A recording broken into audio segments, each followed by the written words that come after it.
Hi guys, welcome back to our video again. So today we managed to loan the Aprilia RS660 from a friend. In fact, a very generous friend, because this is the second time we are shooting this test ride. The first one because we were unlucky lah. There were bad weather and stuff, and also because we did not understand the bike well enough. So after communication, we decided to reshoot this video to share with you more in-depth experience with this bike. So this is the RS660, which is the mid-size Aprilia Super Sports. So this bike is parallel twin, and then it has the underbelly exhaust, so one on each side, and then it has a quick shifter which you can do both up and down shift, but on gear 2 to gear 1 you still have to use the clutch. For the up and down shift to work properly, you have to shift it above 3000 rpm. It has a rainbow brake front and rear, so you got a 2-port caliper at the rear, a 4-port caliper at the front. So both comes with ABS and cornering ABS, because this bike has an IMU, it detects your lean, yawn, and etc. If you look at the bike from the top, actually the bikes are quite slim. Okay, the side is actually being bulked out by all this fairing and then all this aerodynamic structure to make the bike looks wider. So this is where you open up the OBD to read your sensor and stuff. Okay, you got your Be a Racer sticker here. So this is the Sport series, so you will see Be a Racer everywhere. Very high ISV kind of headlight.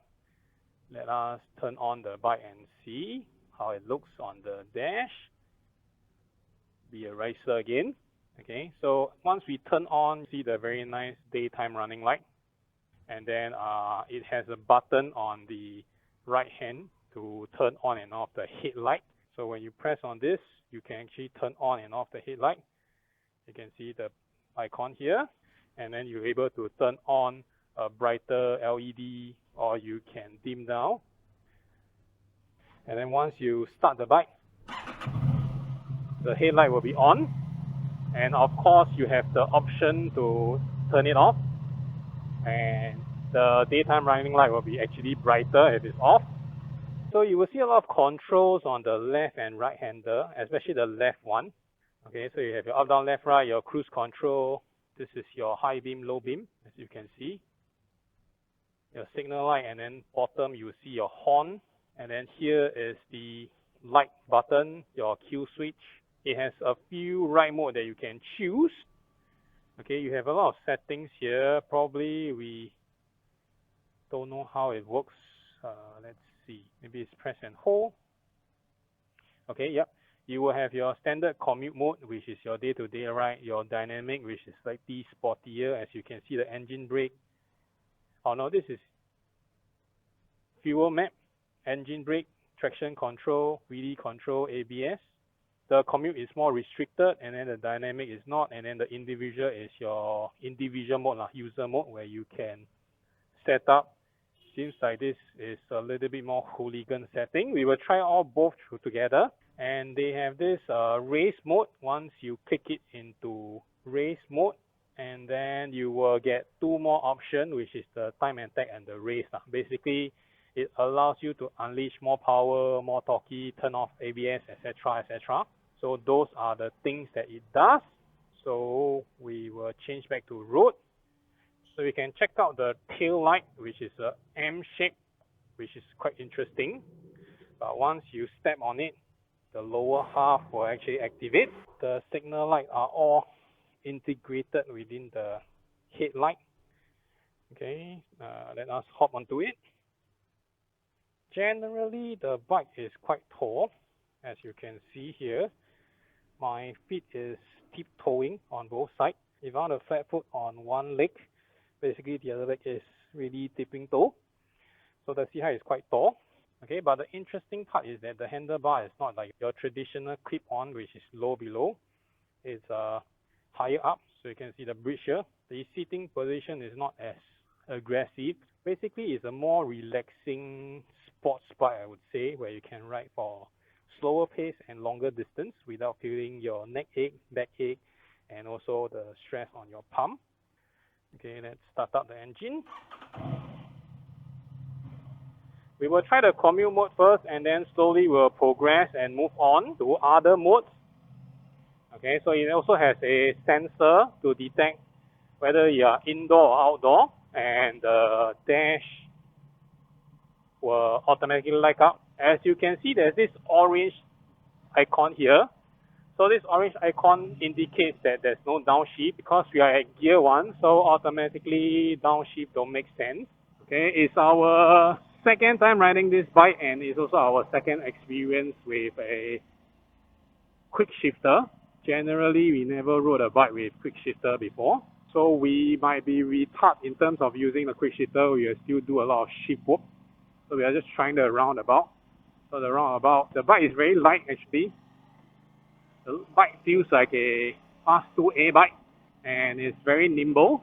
The low RPM pickup is actually very fun because it's a 2-cylinder bike, and it can really rev up very quickly, not like an inline 4 slightly sleepier at a lower rev. The suspension setup is also very plush, slightly to the harder side, but it's not as hard as a pure super sports. And also the front suspension is adjustable, so if you are slightly heavier like me, you can actually dial it up to reduce the amount of fork dive during hard braking. Okay, stopping at traffic light, no issue, as long as one leg fully planted on the ground. The other thing I want to talk about the seat. The seat is really comfortable for a sport-oriented bike. The last test ride we sat on it about almost an hour. Generally, we don't feel any damage on our butt, so we can even ride longer. And also partly contributed by the good ergonomics. Okay, the higher up handlebars and then the lower seat. In fact, the seat is not low, but because the tank is quite high up and the handlebar is quite high up, so you felt like you are sitting in the bike, which allows you to have very good grip here, and you can actually control the bike very well. Okay, we just do a quick shift up. It feels good. Doesn't have any jerkiness. Okay, the downshift is okay also, but we did it way below 3000 RPM. I think the max so far we went is 4 RPM. You can feel the vibration on your handlebar. It's really, really nimble.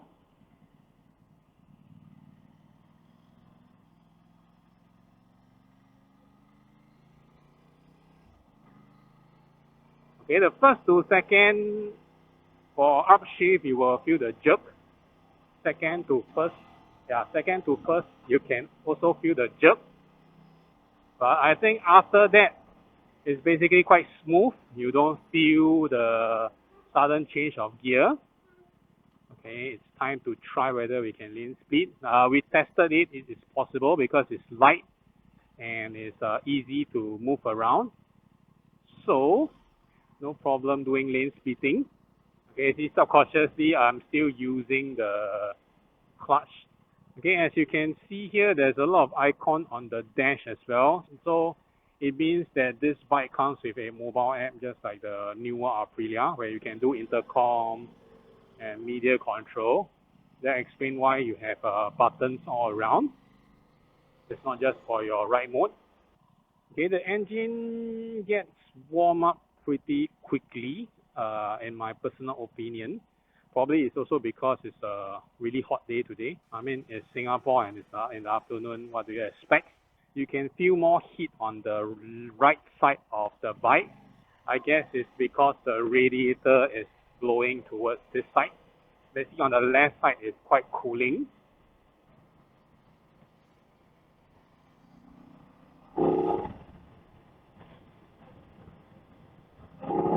Okay, basically it's quite torquey on the low RPM, low and mid. Once you turn on the throttle, you can feel the pull. So later on, we will go to the expressway and try out the mid RPM, which is about 6,000 to 7,000. Okay, and we were told that the interesting part will come after 6,000. So the only way to test it out is on the expressway. So far in commute mode, decent. There's a button here underneath the switch. We will go to dynamic, which is the sports mode. And now we will try how the throttle actually responds. So they tame down the wheelie control, higher fuel mapping to give a faster throttle response, and also reduce the intrusion of ABS. And we shall see if there is any difference in terms of the commute and the dynamic. We were told that you should also try the individual mode because that one is the more hooligan kind. Okay, the fan is on, as you can hear. The fan is blowing towards this direction, away from your right handlebar. But if you hold your handlebar like this, you will feel it. If you hold inwards, you will feel it on your pinky. But generally, this area is pretty hot.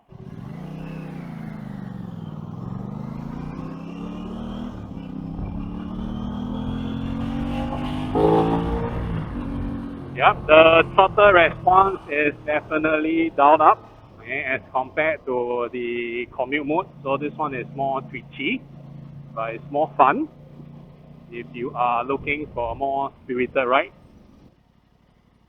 Okay, the other thing I find it really good is that this tank is really narrow underneath, which allows you to really tuck in your feet. Okay, and this part you can actually rest your arms.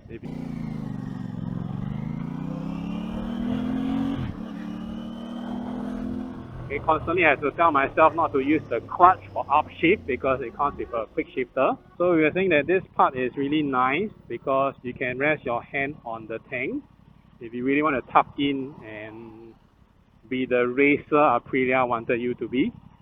We will enter the expressway now and try the mid-range.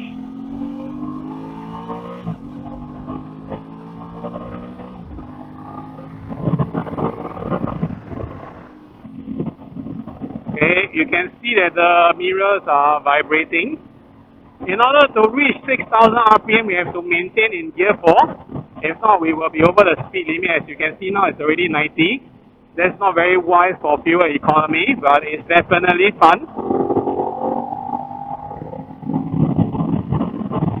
Okay, I would say that the vibration actually tones down when you rev it slightly higher to the mid-range as compared to the base. When you are cruising on highway speed, actually it's very frugal. It's about 30 to 35 kilometers per liter. The fuel efficiency actually goes down when you are in city, or your start-stop traffic. As we mentioned, it's very torquey on the low and mid range, so basically overtaking or cutting through traffic are easy because you don't need to build up the RPM. As long as you want to overtake, you can just squeeze and you know you are out of the way. So that's the good part of this bike, or this character of the RS660. Okay, since we are here, we will try the individual, which is the hooligan mode. Okay, because we are at 6th gear, we drop. Okay, down gear on the high rev, as you can see, is quite smooth. It's not just quite, it's smooth. Basically, you don't feel the jerk or anything. Clearly sense that now the engine braking is stronger. Once we close the throttle, we can feel it. Okay, and then the bike is gruntier also. Okay, for safety's sake, we go back to dynamic. You can ride it really slowly. It doesn't feel heavy, and also it doesn't feel a bit slow and retard on lower RPM. Okay, the other thing I noticed is that the handlebar is actually wider. In terms of the angle, it's actually wider as compared to a traditional Super Sport. I guess by doing that, it also makes the whole rider ergonomics better, more comfortable, and also increase the turning radius a little bit. Because usually on a Super Sport, the turning radius is actually quite small. if you are doing on the spot 3-point turn, it's not tough lah, not exactly impossible, but you just need to, you know, do a lot of points lor. You have to push your bike back and forth a lot to complete that one turn. Okay, the clutch is also decent. It's not really hard, but it's also not the softest. Okay, you have cruise control. We should have tried it just now, but also hard lah, because if you can see the traffic, it's not like really clear traffic. Okay, so far the fuel efficiency is about 20.1, 50% on city routes, and then 50% on highway. Pretty decent for class 2. And of course, you can't compare this with the commuter-oriented bike, which is more like your Honda 750s. Of course, those clock higher, but lesser horsepower. This is almost double.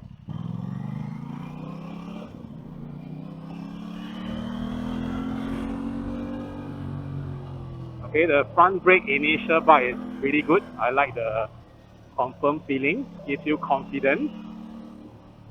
So maybe because of the Super Corsa tire, it's also very grippy. So it's really fun to do this on a curving road. And the bike is pretty nimble, where you can really throw it around the corner or switch direction. And the bike is really nimble, so you can, you know, flick it and then manhandle it into direction whenever you want. Okay, below 2 RPM, I really can't do downshift. You need to use the clutch. I guess in fact you can just stay in gear 3 in most situations, because you got quite a huge range of RPM that you can bring this speed to. But however, it's not, of course, not the most fuel economical method to ride this way. Okay, so after all this riding, I can feel that my inner thigh, I guess, is where the motorcycle frame is, starts to build up a little bit of heat. It's not scorching hot that it will burn you, but it's like holding a cup of hot coffee kind of hot. I would say it's definitely bearable for most people. Okay, this bike should be hanging around this kind of place. It's really fun to go into the twisty.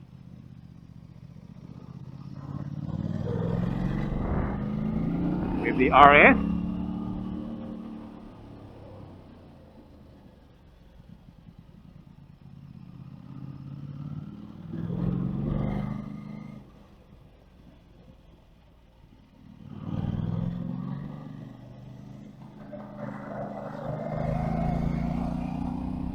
Okay, climbing uphill is definitely no issue, because you can see that it has a lot of torque. Okay, we come to the end of the road. So doing a U-turn. Okay, we better do it in the flat.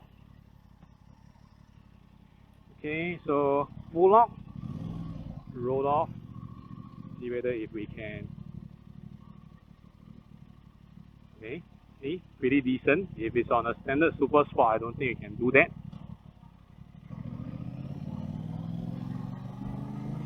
Okay, going uphill is fun. Okay, we try a proper U-turn and see how it goes. Okay, a bit stuck on my right hand, throttle hand, if you full lock the bike.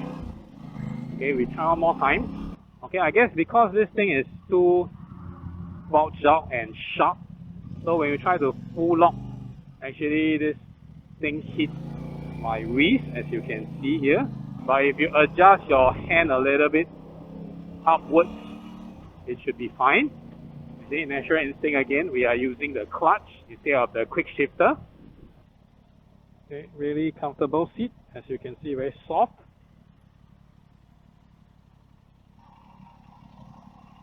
And I guess why the right side is hotter is because the pipe runs from here. So probably all the heat is consolidated on the right hand side rather than the left. Okay, the cooling system actually is quite good, because as you can see, I've never seen the bar actually went up more than 4 bars out of 6.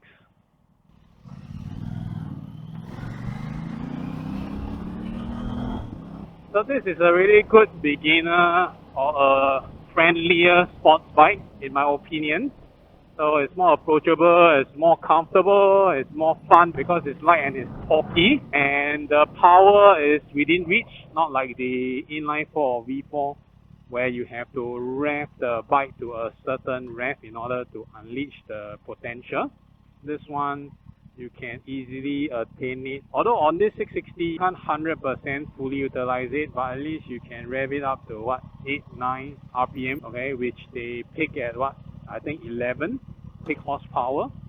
So somewhere closer, unlike the inline 4 or the V4 where your peak performance is at what, 13,000 RPM, where your red line is at 16 for smaller CC, or maybe your peak is at 11 but you rev out at 14, somewhere there. Those are a bit hard to attain number. The RS660, this kind of format is more usable in terms of power and in terms of daily use, because most of the daily commute bike or the fun bike are more about torque, about the throttle response. Once you open the throttle, you get the kick, the pull of the G-force. Those are the excitement. The only thing is the seat height is a little bit tall, so you still can ride the bike for sure. I mean, you can just stop with 1 feet or even just tiptoe. Doesn't matter. You can shift your body weight around to reach to the ground. But of course, if it's an uneven ground, then I will see that there's a potential where you lose balance. Or in situation like, multi-story car park, upslope, downslope, those are areas you will need more traction for your foot to be on the ground. Alright guys, thank you for watching this video and see you on the next one. Bye bye.